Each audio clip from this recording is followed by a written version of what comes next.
Hi, నమస్తే all of you. ఎలా ఉన్నారు? బాగున్నారా? నేను కూడా బాగున్నాను. అందరికీ happy Sunday. So one thing, Bible తెలిసిన వాళ్ళకి మాత్రమే ఈ విషయం తెలుస్తుంది.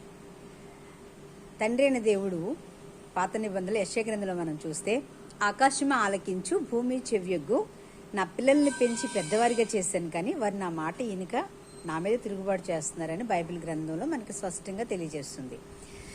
ఎందుకు? సర్వశక్తి కలిగిన దేవుడు ఆకాశంతో భూమితో చెప్పుకుంటున్నాడు.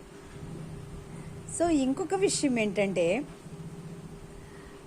మనం అపోస్తుల కార్యాల గ్రంథంలో చూసినట్లయితే, మరి స్టెఫెన్ మరణానికి సౌలు కారణం అని అక్కడ స్పష్టంగా తెలియజేస్తూ ఉంటుంది అన్నమాట. సౌలు సమ్మతించాడు ఆ మరణానికి అని వ్రాయబడి ఉంటుంది కూడా. సో ఎందుకు ఈ మాటలు చెప్తున్నానంటే, ఇద్దరు మనుషులు నన్ను చేసుకున్నారు తెలుసా మీకు? ముత్యాలమ్మ, ఇద్దరు తోడుకోడళ్ళు అనమాట. వాళ్ళ పిల్లల్ని మంచిగా చదివించారు. ఒక అబ్బాయి పేరు మోదినాయుడు అండ్ ఇంకొకటి పేరు శంకర్.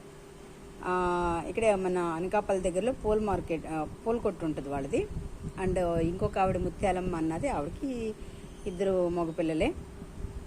సో వాళ్ళిద్దరూ మాకు ఆర్గ్యుమెంట్ అవుతూ ఉంటే, మా హస్బెండ్ ఫోన్ నేను లాక్కున్నాను, నా ఫోన్ తను లాక్కున్నాడు. వాళ్ళకి ఏం సంబంధం అండి? ఫోను నేను తీసుకున్నానని నన్ను గుండెల మీద కొట్టి గుద్ది చాలా టార్చర్ పెట్టారు. ఒక ఆవిడైతే మెడ పట్టుకుంది. సో దీనంతటి కారణం మా హస్బెండ్ సమ్మతించాడు. అండ్ అక్కడ పెద్దలు కూడా ఉన్నారు. ఆ సిచ్యువేషన్ జరిగినప్పుడు అప్పన్న రాము ఉన్నాడు అండ్ నూకరాజు ఉన్నాడు. వాళ్ళు ఎవరో వచ్చి ఇడిపించారు. మొత్తానికి నూకరాజు అన్న అతనే ఎంపీటీసీ, మాజీ ఎంపీటీసీ ఇడిపించడం జరిగింది. సో ఎందుకు చెప్తున్నానంటే, వాళ్ళని నేను క్షమిస్తాను, క్షమించినా కూడా వాళ్ళ 1% కొత్తకోట నేను పోలీస్ స్టేషన్కి వెళ్ళినప్పుడు పలకరించడం జరిగింది.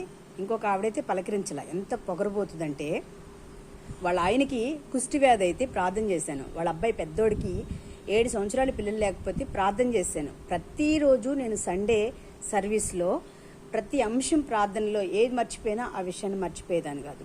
నేను అంత నిష్కళంకంగా ఉండి ప్రార్థన చేస్తే, సో ఇదేనా వాళ్ళు చేసేది నాకు గౌరవం, రెస్పెక్టు?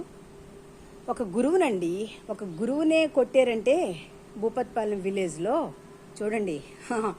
వాళ్ళని దేవుడు మరి క్షమించి పరలోకానికి తీసుకెళ్తాడో లేదో తెలియదు.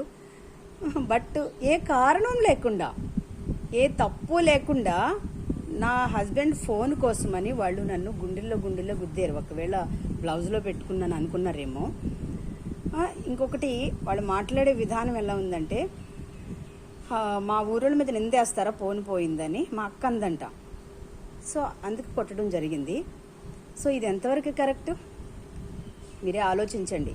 ఇలాంటి క్రిమినల్స్ కూడా ఉన్నారు, విశ్వాసులని చెప్పుకుంటూ ప్లస్ శాడిస్టులు కూడా ఉన్నారు. Be careful. Thank you for watching. Bye.